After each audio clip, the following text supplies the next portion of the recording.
C'est un projet qui fait presque plus de 40 000 mètres carrés et qui fonctionne comme un quartier. Donc on ne voulait pas que ça fonctionne comme un bâtiment, mais comme un quartier avec des coins, des recoins, des rues, des ruelles, des rues principales, une place publique, des lieux pour les enfants, des lieux pour les grands, et donc un quartier à vocation culturelle, bien entendu, mais qui peut se passer autre chose. Donc on a très vite voulu faire un restaurant, et puis la très grande particularité du lieu, c'est que c'est un lieu sur lequel j'ai travaillé depuis presque 20 ans.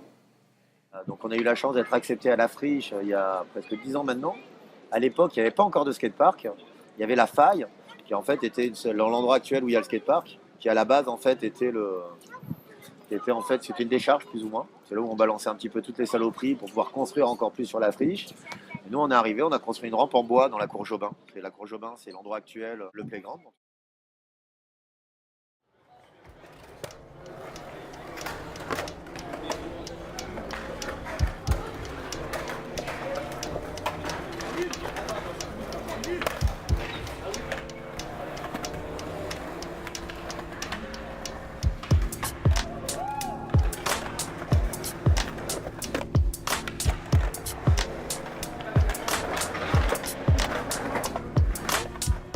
On a des super belles réussites, il y a des scènes mais complètement magiques ici.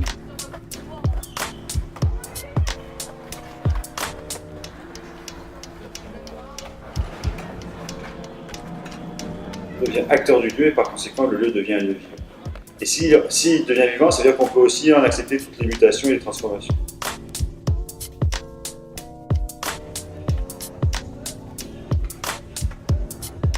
On n'est pas dans une situation de bâtiment figé, définitif, donc une œuvre d'art, dans laquelle celui qui va le visiter devient spectateur du lieu.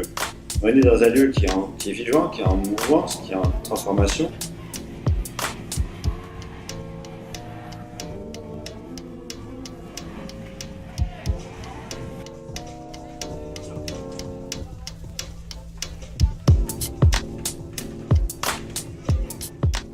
Ghettoiser la pratique sportive, ça veut dire quoi? Ça veut dire justement proposer un certain nombre de sports de façon à ce que beaucoup de personnalités, beaucoup de personnes différentes soient ensemble. De sorte que le projet est en évolution perpétuelle, en mutation perpétuelle, en transformation tout le temps. Donc, il a l'air d'être pas dessiné, pourtant il est évidemment complètement défini. Il est totalement défini, mais il n'est jamais fini.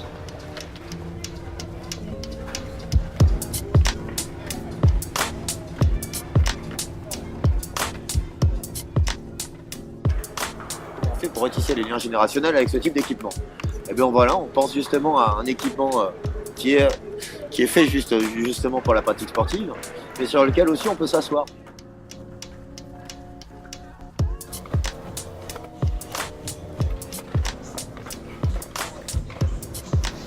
Il y avait Jean Pédizot qui écrivait « Marseillais, celui qui y vit ».